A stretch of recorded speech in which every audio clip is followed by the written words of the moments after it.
Today I had two flights. The morning flight was a revision of regular circuits. The midday flight was practicing flapless approaches and landings, which is new. I also passed the pre-solo written exam and experienced problems with my cameras. It was an exhausting yet very satisfying day. I have documented both flights in this video. Unfortunately, I had equipment failure that affected both flights. As a result, I only have audio from the first flight and video from one camera for the second flight, except for the last 10 minutes. On the second flight today, hour 14, I started practicing flapless approach and landings. A flapless approach refers to landing an aircraft without deploying its flaps. In a flapless approach, the pilot opts not to use these, usually due to a system failure, weather, or as part of a specific training exercise.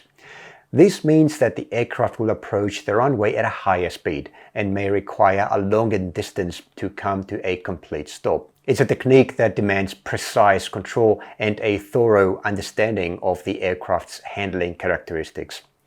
Because of the higher approach and landing speeds, the pilot has to modify his technique compared to a regular or normal approach and landing. In my written flight log on the Tech Explorations website, you can read the details relating to flapless approaches that are specific to the Cessna 172, like the Alpha Hotel Hotel that I flew on the day. The most important difference is the airspeed. In the Cessna 172, the base, final and landing airspeeds are generally 5 knots higher when compared to normal speeds. I took the written pre-solo multiple choice exam during the break between the first and second flights, and I passed. This exam contains questions similar to those I saw in the RPL exam, but fewer, just 20. I had 40 minutes to do this test, which was plenty of time. The questions included altitudes and distances, seatbelts, QNH, collision avoidance rules, radio calls, aerodrome symbols, and signals. In the week before the exam, I revised the RPL exam materials and focused on a practice exam that Greg gave me a couple of weeks ago. With this exam passed and my medical certificate issued, I'm now ready, on paper at least, for my first solo. However, I do feel that I need more time to be ready from a skills point of view. I'll be doing more practice in circuits in the next 2 or 3 hours of flight training to prepare for the solo better and then get back to a check ride to confirm that I'm ready. The weather today was generally good. There's over 10 kilometers of visibility, QNH is at 1024, light wind in the morning and an occasional tailwind at midday is expected. For the 9 a.m. flight, ATIS reported runway 06, wind calm, visibility greater than 10 kilometers, clouds scattered at 3,500, temperature 16 and QNH 1024. For the midday flight, here's the ATIS report. Camden Terminal Information Foxtrot, runway 06, gliding operations in progress. Wind variable 6 knots, occasional tailwind 3 knots. Visibility greater than 10 kilometers, clouds scattered 3,500. Temperature 24, QNH 1022. On first contact with Camden Tower Ground, notify receipt of information Foxtrot. As always, winds tend to increase as the day progresses, but unlike previous weeks, the winds were well within my capabilities to fly in today. There was not much to talk about the first flight as I would be practicing more standard circuits and flying to improve. There wasn't much to talk about for the first flight as I would be practicing more standard circuits and trying to improve. There was a lot more to discuss for the second flight though. Greg gave me a pre-flight briefing for the midday flight where I would learn how to perform flapless approaches and landings. Greg explained that a flapless approach and landing are generally not the first choice for pilot but can become necessary under certain circumstances. One of the most common reasons is a flap system failure. In the Cessna 172, the flaps are electrically operated. If there is an electrical system failure, then flaps will not function. Another scenario could be during specific training exercises. Pilots might intentionally perform flapless landings to better understand the handling characteristics of their aircraft under these conditions. It's a way to prepare for emergencies and become a more versatile pilot. Sometimes pilots might opt for a flapless landing when flying into an airport with a long runway. The extra length allows for increased landing roll that comes with higher approach speeds. However, this is less common and usually only recommended if there's a good reason.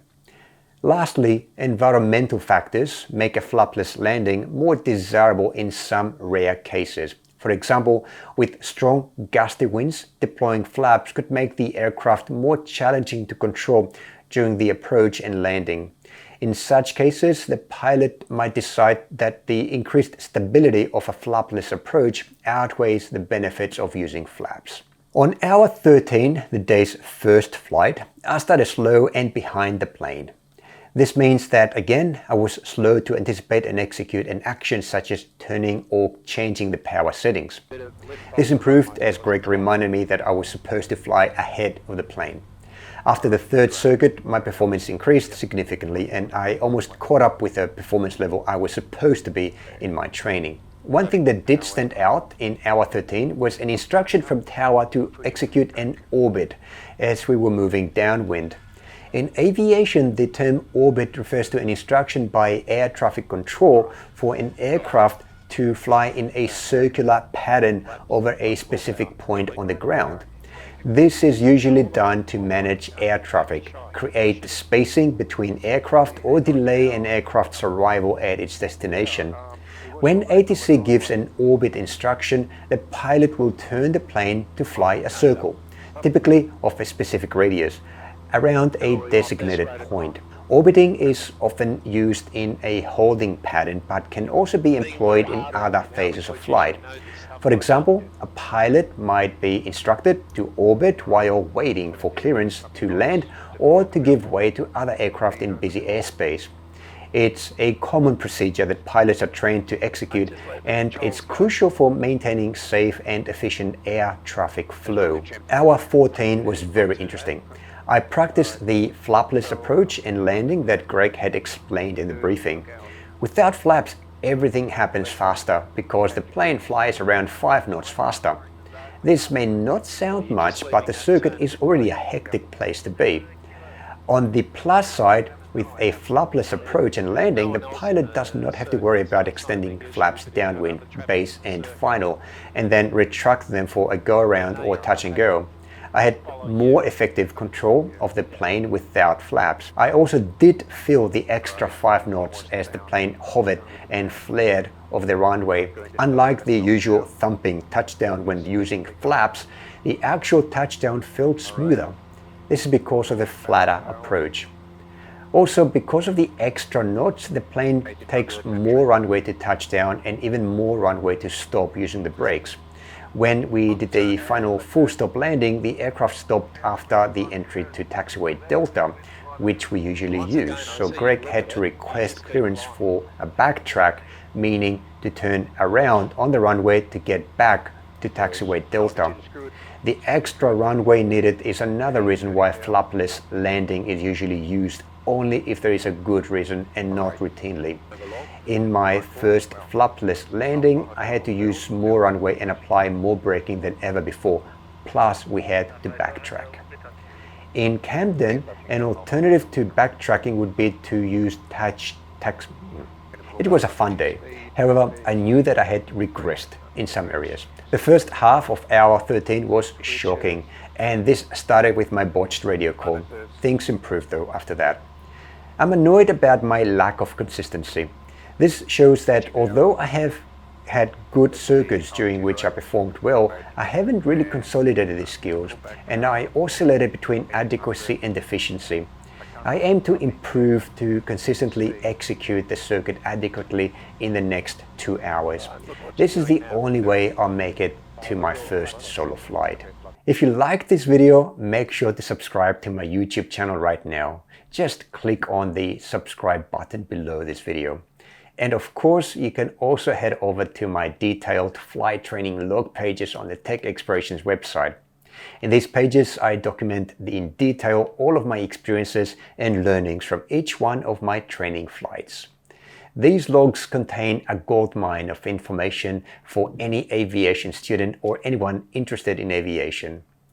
Until next time, I wish you clear skies and safe landings.